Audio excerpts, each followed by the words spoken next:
क्या मिलेगा? हम लोग वर्षों से गलतियां करते आ रहे हैं। एक्शन टू रिएक्शन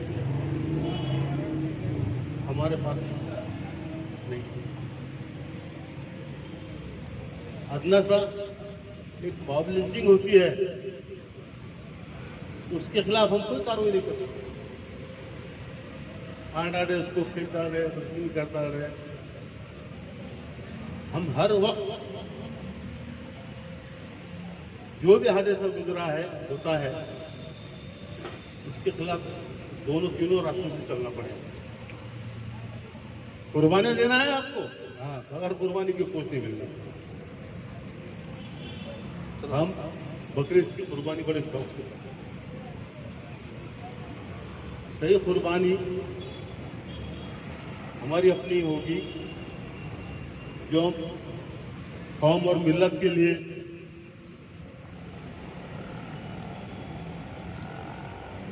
जद्दोजहद करें, और उसमें मकसद एक ही होना चाहिए। उसमें हम कोई मुआवजा लेने के लिए या कोई क्रेडिट मिलने के लिए काम करते हैं। तो जब हम कामयाब होते हैं,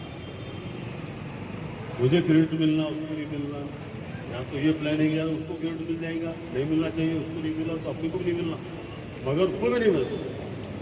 ये मैं देख रहा हूँ। तकरीबन 2 साल से मैं समाजी काम से दूर हो चुका हूँ।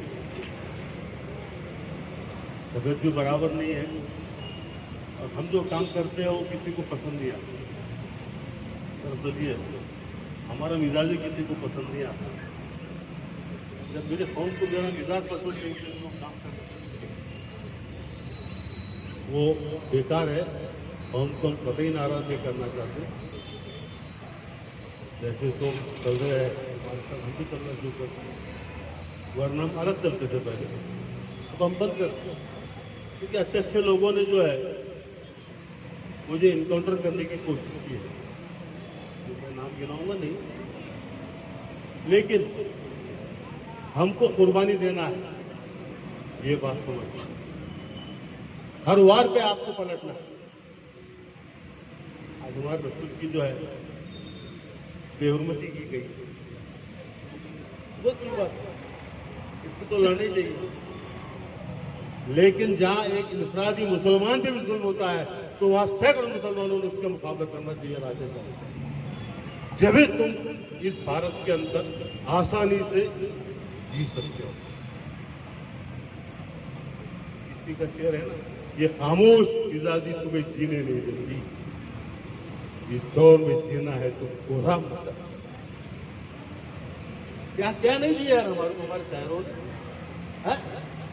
अल्लामा इकबाल की क्या शायर, अरे मरा हुआ जिंदा हो जाना चाहिए, और यहाँ जिंदा मुर्दा हो गया। बहुत कुछ दिया है, बहुत कुछ। हमारा मफाद अगर है लेंगे, मेरे को क्या मिलेगा? आज हम सरेआम जो है सेकुलर पार्टियों को दोष देते हैं, उनको जिम्मेदार ठहराते हैं। ऐसा नहीं, ऐसा नहीं है। हमारे जो लोग वहां पल रहे हैं टुकड़ों पर, उसके दोष।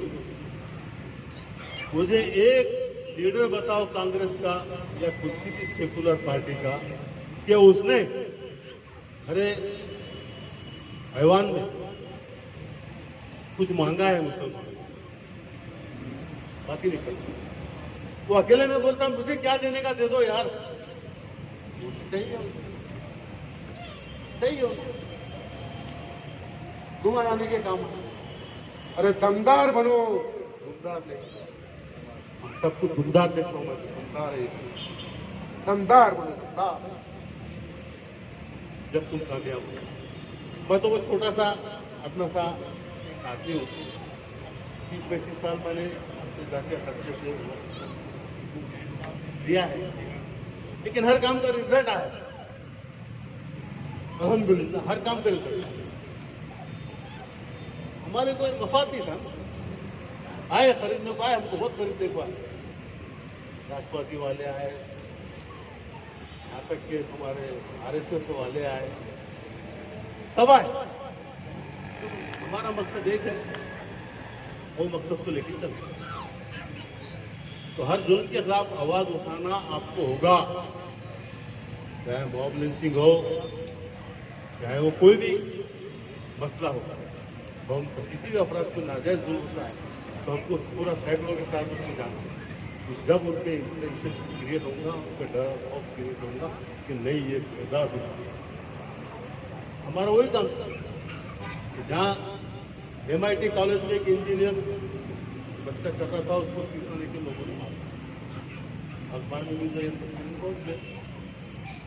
तो जितने बच्चे थे पूरे को अटक करा के आया, यह तो बचाना शुरू कर दिया, तुम्हारा अटक हो। कॉलेज में खड़े रहकर उनको उसके बच्चे बता के अल्लाह का बच्चा था, अटक कर रिजल्ट आता है, करना चाहिए। हाँ, ये भारत देश है, यहाँ हमारा बहुत बड़ा हक है। अरे हम ही थे इसके सब कुछ, इसको आजादी दिलाने वाले, शिवाजी महाराज को मजबूत बनाने वाले भी हम, ज्योतिबा फुले को फुले महात्मा बनाने वाले हम, डॉक्टर बाबा साहब अम्बेडकर उनको भी बनाने वाले हम। अगर उनको बंगाल से चुन के नहीं लाते थे, तो संसद नहीं बनते थे, तो वो संविधान की जो कमेटी बनी थी उसकी चेयरमैन नहीं बनते। हमारा बहुत बड़ा रोल है, वो फखर से जियो यार तुम। इन्हें अरे बोला तो करे बोलने की आदत डालो, बर्दाश्त करने की कोई जरूरत नहीं है। जिंदगी मौत अल्लाह के हाथ है, अल्लाह ने तय किया है तुम्हारी मौत। वह 1 सेकंड पहले और 1 सेकंड बाद भी मरेगा। जो हालात है, एक्सीडेंट तो एक्सीडेंट से मरेंगे, गोली से मरना है तो गोली से मरेंगे। और तुम्हारी मौत शादी है, गोली चली, गोलियां चलेंगी, निशाना गलत हो जाएगा, ये यकीन हमारा नहीं। जब तक के कौम इस भारत देश के अंदर नहीं थी, आपको कुर्बानी देना पड़ेगी, मरेंगे रास्ते 5-50 मरेंगे, पर 5-50 लाख को करोड़ को फायदा होगा। क्योंकि अगर तुम्हारी मौत लिखी हुई है आराम की, मतलब किसी के हथियार से मरना है, गोली से मरना है, तो यकीनन मरना है, तो उससे डरो मत, वो आने ही आना है तुम्हारे। मैं इतना ही बोलकर मैं अपनी बात खत्म करता हूँ। तो हम लोगों को अब कुछ हार्ड एक्शंस लेने की जरूरत है, क्योंकि ये नामूस रिसालत का मसला है। बात हमारे तक थी तो ठीक थी, लेकिन जिनके नाम पर हमको मर मिटने की इजाजत है और हमारे पूरे खानदान को, माँ बाप भाई बीवी बच्चे, तमाम लोगों को जिनके नाम पर हम कुर्बान कर सकते हैं, अगर उन तक बात आ पहुंची है तो हुकूमत को अब बहुत सब्र से और बहुत समझाकर और बहुत आग्रह करके, उनको रिक्वेस्ट करके मेमोरेंडम के थ्रू बात करने से कोई मतलब नहीं होने वाला। ये ऐसे आवारा कुत्ते जो रामगिरी महाराज जैसे ये आकर कुछ भी हमारे नबी के बारे में बोलेंगे, तो इनको पता होना चाहिए कि इनसे ज्यादा लंबी जबानें हमारी है। अगर हम बोलने पर आए तो ये हमारी जबानों का मुकाबला नहीं कर सकते। लेकिन हमारा मजहब जो इस्लाम मजहब है, और हमें फख्र है कि हम इस्लाम मजहब से ताल्लुक रखते हैं, वहां पर हमको इसकी इजाजत नहीं है कि आप किसी के मजहब के बारे में या किसी के उनके रहनुमाओं के बारे में कुछ बोले। लेकिन ये काम होता है कंट्रोल करना किसी भी हुकूमत का, और अगर हुकूमत एक तरफा चल रही है तो पुलिस तो मैं समझता हूं कि कानून के तहत चलती है। कानून का राज लाना, कानून के तहत सारे लोगों को चलाना, ये पुलिस की भी अपनी जिम्मेदारी होती है। लेकिन जो लोग कानून की बातें करते हैं और जो वर्दियां पहनकर घूम रहे हैं, तो आज वो लोग भी इतने उनके हाथ बंधे हुए हैं, न पुलिस एक्शन लेने के लिए तैयार है, न गवर्नमेंट उनको इशारा देने के लिए तैयार है।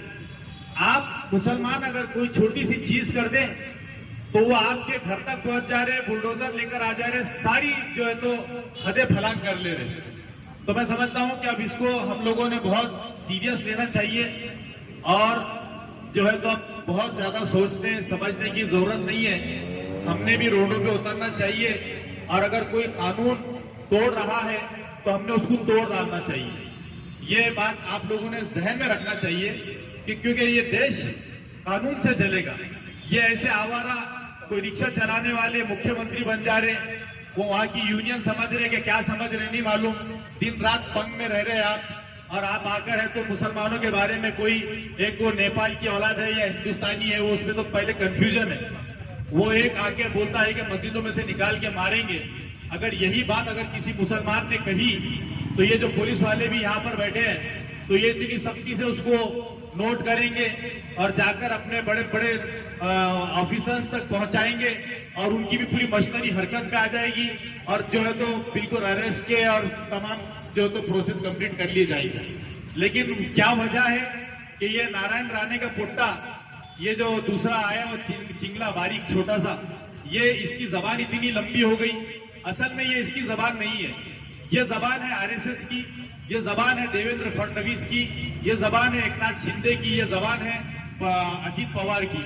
ये इनको फुल सपोर्ट है कि तुम लोग जो है तो इसको आगे बढ़ाओ और मुसलमानों के आड़ में और मुसलमानों के बगैर इनकी सियासत हो ही नहीं सकती। मैं समझता हूँ जब तक ये मुसलमानों का नाम नहीं लेंगे, मुसलमानों की गलीजी नहीं खाएंगे तो इनका पेट भरने वाला नहीं है।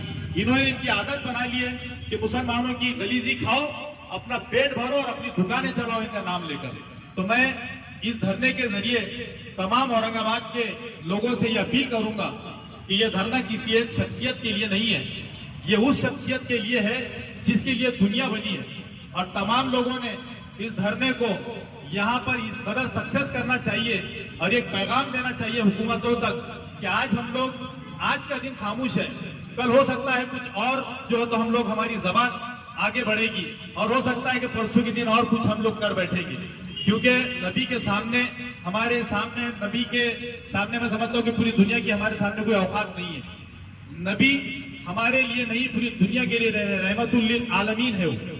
और हुकूमतों को ये बात समझना चाहिए। देखिए मुसलमानों के भी जो तो एक अपने जज्बात है और पूरी दुनिया मिलकर भी अगर मुसलमानों को दबाने की कोशिश करे तो मुसलमान एक हद तक दबेगा, लेकिन जिस दिन उठेगा तो मैं समझता हूं कि उसके सामने कोई खड़ा नहीं रहेगा। हम लोगों ने इस धरने को पूरा समर्थन देना चाहिए, पूरे शहर के लोगों ने इसमें अपना वक्त लगाना चाहिए। रोजाना 3 बजे से लेकर 10 बजे तक जो है तो यहाँ पर टाइम दिया गया है, लेकिन हुकूमत को ये पैगाम पहुंचाने के लिए जो है तो हम दिन भर भी इसको आबाद रखें तो कोई मसला नहीं है। फिर बाद में रोजाना हम लोग मुलाकातें करेंगे जब तक ये जंजीरी हड़ताल खत्म ना करें। यहाँ के जिम्मेदारों से भी मैं यही बात कहूंगा कि ये अगर कोई लेटर लाके देते हैं या कोई प्रेशर लाते हैं तो उसको वहीं फाड़ कर फेंक दीजिए आप लोग। इसका जर्रा भी टेंशन मत लो कि हमारे साथ क्या होगा, जान ही है ना, जान जाएंगे और क्या होगा। लेकिन अगर ये कोई प्रेशर लाते हैं, कोई आपको लेटर देते हैं यहाँ से उठो वहां से उठो, तो आप इसको बाज़ाब्ता फाड़ कर इसको कचरे के डब्बे में, जिस तरह हमारे मेमोरेंडम को डाल दिया जाता है, इसी तरह इनके लेटरों को भी फाड़ कर फेंक दिया जाए। और इंशाल्लाह रोजाना हम लोग जो है तो यहाँ पर वक्त देंगे। तमाम लोगों से अपील करता हूँ, आपने दो अल्फाज कहने का यहाँ पे मुझे मौका दिया, शुक्रिया। खुदा हाफ़िज़।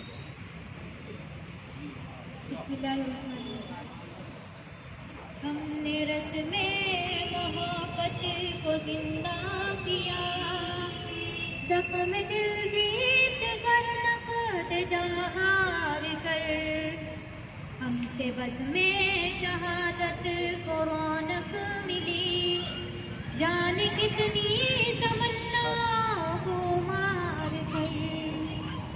हमने रस्मे मोहब्बत को जिंदा किया, जख्म दिल जीत कर नक़द जहार कर, हमसे बस में शहादत को रौनक मिली, जाने कितनी तमन्नाओं को मार कर।